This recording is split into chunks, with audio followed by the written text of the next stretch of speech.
నమస్తే, నేను మీ కుప్ప పద్మిని. ఇన్నాళ్ళు మీ సపోర్ట్ ని నాకు అందిస్తూ, మీ ప్రేమని నాకు అందిస్తున్న ప్రతి ఒక్కరికి కృతజ్ఞతలు. ఇప్పుడు చూడబోతున్న ఈ వీడియో కూడా ఖచ్చితంగా మీకు ఉపయోగపడుతుంది. లైక్, షేర్ అండ్ సబ్స్క్రైబ్ చేసి మీ ఇష్టాన్ని అలాగే మీ సపోర్ట్ ని నాకు అందించండి. అలాగే ఈ వీడియో పట్ల మీ అభిప్రాయాన్ని కమెంట్ సెక్షన్ లో కమెంట్ చేసి నాకు తెలియజేయండి. నమస్తే, వెల్కమ్ టు అవర్ ఛానల్. నేను పద్మిని. ప్రస్తుతంతో పాటు ప్రముఖ ఆధ్యాత్మికవేత్త, వాస్తు జ్యోతిష పండితులు, న్యూమరాలజిస్ట్ తనిష్క గారు మనతో పాటు ఉన్నారు. మాట్లాడదాం. నమస్తే తనిష్క గారు. నమస్తే అమ్మా. మేడం, ఒక సమస్యతో చాలా మంది బాధపడుతున్నారు. వీళ్ళు వాళ్ళు అని కాదు, ఎవరు దీనికి అతీతులు కాదు. ఏడుపులు. మనం ఎదుగుతున్నామంటే చూసి ఏడ్చే వాళ్ళు ఖచ్చితంగా మన చుట్టూ రెడీగా ఉంటారు. అవును. ఒకవేళ మనం బాధపడుతున్నాం అంటే బాగా అయింది అని అనుకుంటారు. అసలు ఎటు అవును, అట్లనే అనుకుంటారు. కదా, తప్పు కదా. ఎవరైనా బాధలు వాళ్ళకి అది అర్థం కాదు. వేరే వాళ్ళు బాధపడేదని చూసి వాళ్ళు సంతోషపడుకునేది. ఇట్లాంటి ఏదో ఒక టైంలో వీళ్ళు కూడా బాధపడాల్సి వస్తుంది. అప్పుడు ఇంకొకరు what gives around that comes around చేస్తే అదే తిరిగి వస్తుంది కదా.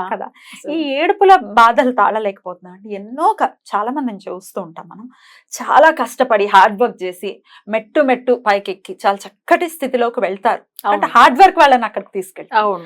ఇవంతా హార్డ్ వర్క్ నంతా వదిలేసి వాళ్ళంతా పైకి వెళ్ళిపోయారు, అంతా అసలు ఎంత సంతోషంగా ఉన్నారని ఏడుస్తూ ఉంటే ఆ ఏడుపులు తగులుతాయేమోనన్న భయం ఖచ్చితంగా. అవును.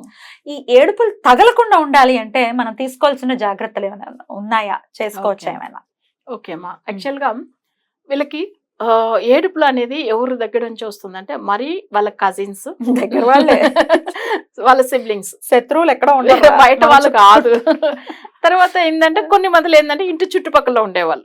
అసలు నేను చూసాను, వీళ్ళు ఇప్పుడే ఇల్లు కట్టడం స్టార్ట్ చేశారు, ఇంత తొందరగా కట్టేశారు. పక్క వాళ్ళ అసలు తెలుసా ఎప్పుడు ఏడ్చుకుంటూ ఉంటారు. పైగా వాళ్ళు అనే మాటలు కూడా చాలా ఆశ్చర్యం, ఏం చేస్తున్నారు అని. నీ మైండ్ అలా ఉంటే నీకు ఆ థాట్ వస్తుంది. అంతే కదా. ఇప్పుడు నువ్వు తప్పు చేస్తుంటే నీ మైండ్ కూడా అదే, వాళ్ళు కూడా అదే చేస్తున్నారేమో అని. అయితే అది చుట్టూ ఉన్న వాళ్ళు కూడా అంతే. అయితే కొంతమంది చూడండి, వాళ్ళు ఓర్వలేకుండా వాళ్ళకి ఏదో బ్లాక్ మ్యాజిక్ చేయడం ఇట్లాంటివి జరుగుతుంది. అసలు నేను ఒక క్లయింట్ ఒక 10 days బ్యాక్ మాట్లాడినప్పుడు, అయ్యో మేడం, మా ఇంటి పక్క ఉన్నారు చూడండి, వాళ్ళు ఎప్పుడు ఏదో మమ్మల్ని చూసి ఏడవడం, అసలు ఎందుకు ఇట్లా చేస్తున్నారో అర్థమే కాలేదు. ఆ తర్వాత అవి కాకుండా ఏంటంటే ఇల్లు గురించి కొంచెం ఎట్లా వాళ్ళు కొన్ని చిన్న ప్లేస్ లో గొడవ పెట్టుకుని వచ్చేస్తారు. అవసరమే ఉండదు, వాళ్ళది వాళ్ళకేమో వీళ్ళది వీళ్ళకేమో ఉంటుంది. కానీ కూడా ఆ కొన్ని జస్ట్ ఒక అడుగు అంతే ఉంటుంది, దానికి పెద్ద గొడవల ఇంకా కోర్టు కేసులు తిరుగుతూ ఉంటది. ఇట్లాంటి గొడవలు పెట్టుకుని ఎంత సెన్స్లెస్ ఉంటారు జనాలు. ఇది ఏమైతుంది తెలుసా, వాళ్ళకి అది ఏంది ఈర్షతో వచ్చేది. ఈర్షతో అంతే. వాళ్ళు అసలు ఓర్వకుండా, వీళ్ళ డెవలప్మెంట్ ఓర్వకుండా అట్లా మాట్లాడి ఇది గొడవ పెట్టుకునేదే ఉంటుంది. సో ఇట్లా చాలా మంది చూస్తున్నాము. ఇందులో వాళ్ళ కజిన్స్, ఫ్రెండ్స్, తోడు పుట్టిన వాళ్ళు, నిజంగా చెప్పాలంటే ఇలాంటి విషయాలు చాలా ఫేస్ చేసిన వాళ్ళు మనతో ఎక్కువ మందులు మాట్లాడి ఉన్నారు. అయితే ఇవన్నీ జాతకంలో అనలైజ్ చేస్తే నేను చెప్తూ ఉంటాను, థర్డ్ హౌస్ నెగిటివ్ గా ఉంటే జాతక పరంగా వాళ్ళకి ఏమైతుందంటే నరదిష్టి వెంటనే తాకుతుంది. అది తర్వాత లగ్నంలో నెగిటివ్ ఉంటే మేజర్గా ఈ రెండు, అంటే థర్డ్ హౌస్ నెగిటివ్ గా ఉంటే చుట్టుపక్కల ఉన్న వాళ్ళు, వాళ్ళ సిబ్లింగ్స్ లేదా కజిన్స్, వీళ్ళ వల్ల మేజర్ ప్రాబ్లమ్స్ ఫేస్ చేస్తారు. సార్ నేను ఒక విషయమే చెప్తాను, వాళ్ళ జాతకం చూడగానే మీకు ఎవరి వల్ల దిష్టి తాకింది, ఎవరి వల్ల ఇట్లా అయింది అని చెప్పేసి నేను జాతకం చూసి కనిపెట్టి చెప్తాను. సో అప్పుడు ఏమైతుందంటే ఒక క్లయింట్ అట్లానే మాట్లాడుతున్నప్పుడు వాళ్ళ మేనమామ వల్ల, వాళ్ళ ఇంటి ఫ్యామిలీ వల్ల వచ్చిందని.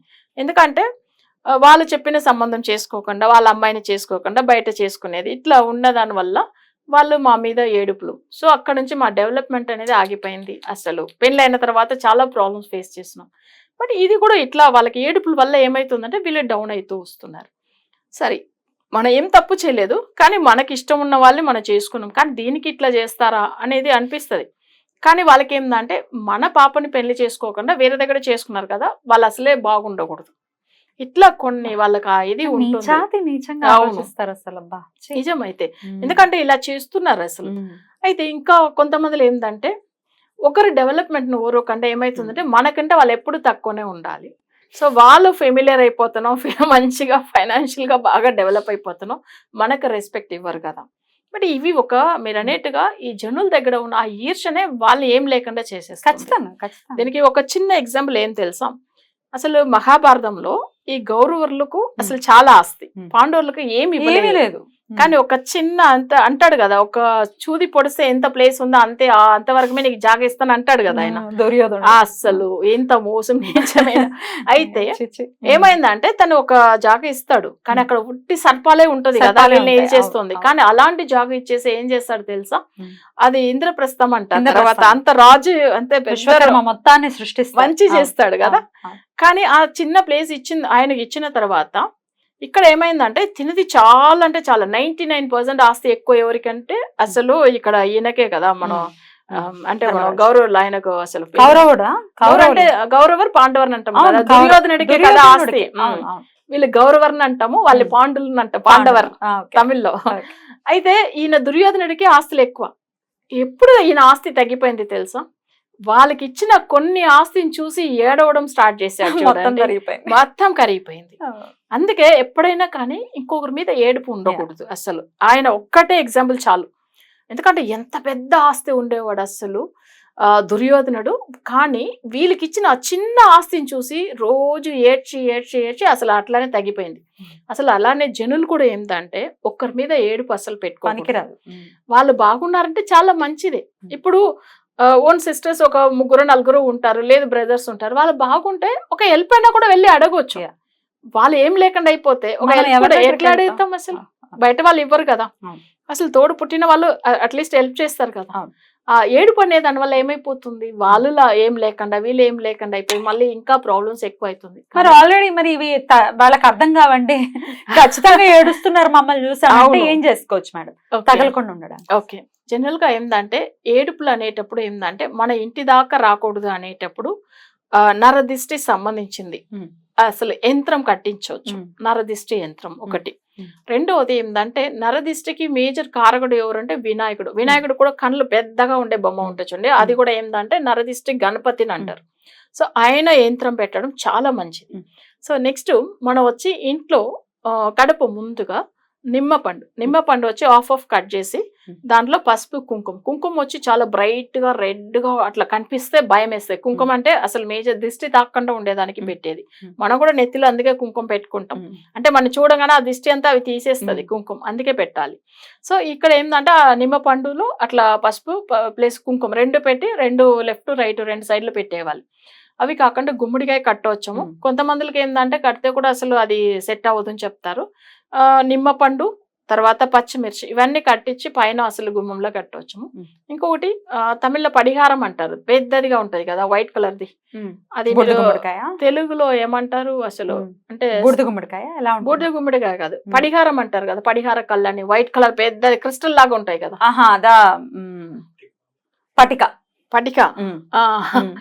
అవును, అది కరిగిపోతూ ఉంటుంది. అవును, దిష్టి ఎంత తగ్గిపోతుందో అలానే అది కట్టవచ్చు, కరిగిపోతుంది. అది ఒక క్లాత్ లో వేసి కట్టి పైన కట్టేస్తారు. అది అసలు ఏంటంటే అది కరిగేంత వరకు దిష్టి కరిగిపోతుంది, తగలకుండా ఉంటుంది. ఎవరైనా కట్టవచ్చు. పటిక బయట కట్టాలి మేడం, లోపల బయట ఎందుకంటే దిష్టి రాగానే మెయిన్ డోర్ అక్కడే కనిపిస్తాయి కదా, అసలు ఫస్ట్ మెయిన్ లోనే కట్టాలి. ఏ క్లాత్ తో కట్టమంటారు, ఏ కలర్ క్లాత్? అది జనరల్ గా ఏంటంటే రెడ్ క్లాత్ కట్టవచ్చాము దిష్టి తాకుండా ఉండేదానికి. కొంతమంది ఏంటంటే దాన్ని కట్టి మనం ఏం చేయాలంటే అసలు ఎప్పుడైనా కూడా సాయంత్రం మంగళవారం శుక్రవారంలో అగరబత్తి చూపించేది మన మెయిన్ డోర్ కి చూపివ్వాలి. అక్కడ కూడా ఏంటంటే నిమ్మపండు పెట్టేది కూడా మంగళవారం కానీ శుక్రవారం కానీ పెట్టవచ్చాము. ఆ 3 రోజుల తర్వాత తీసేసి ఫ్రెష్ గా మళ్ళీ పెట్టాలి అట్లా. అయితే ఇవన్నీ చేయడం వల్ల ఏమైతుందంటే నరదిష్టి అనేది ఉండదు. సో ఒకవేళ అలా ఉన్నా కూడా ఈ పండ్లు రూపంలో వెళ్ళిపోతుంది.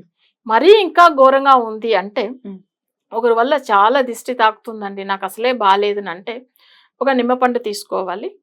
దాంట్లో మనం ఒక పెన్నో లేదు మార్కర్తోనో వాళ్ళ నేమ్ రాయాలి. ఎవరి వల్ల ఊరిగా దిష్టి తాకుతుంది కొంతమందికి తెలుస్తుంది.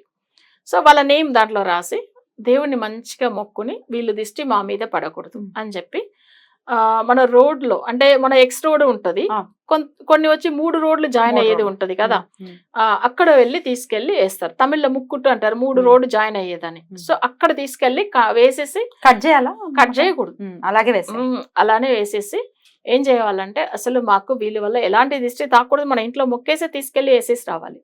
అది కూడా ఈవినింగ్ టైం 6 తర్వాత వేయాలి. ఆ చీకటి టైమింగ్ లో వేసేసి వచ్చిరావాలి. బట్ వచ్చి మంచిగా ఫ్రెష్ అప్ అయిపోవాలి. ఎందుకంటే చేలు కాళ్ళు కడుక్కొని అసలు మనకు అవన్నీ ఎందుకంటే నెగిటివ్ అసలు తాకూడదు అని చెప్పి. సో ఇలా చేస్తే కూడా దిష్టి అనేది వాళ్ళకి తాకదు అసలు. ఈ ఏడుపుల బాధల నుంచి అది మేజర్. అయితే అది వేరే రకంగా అనుకుని వేయకూడదు, వాళ్ళ దిష్టి తాకకూడదు అని అనుకుని వేయాలి. ఎందుకంటే మనం తప్పుగా ఏదైనా కానీ మంత్రం కానీ ఏదైనా తప్పైన విషయానికి యూజ్ చేయకూడదు. యూజ్ చేస్తే రివర్స్ అందుకే మంచిదానికి మనకు దిష్టి వీటి నుంచి బయటపడాలని మనస్ఫూర్తిగా కోరుకుంటే thank you so much madam. నమస్తే. నమస్తే.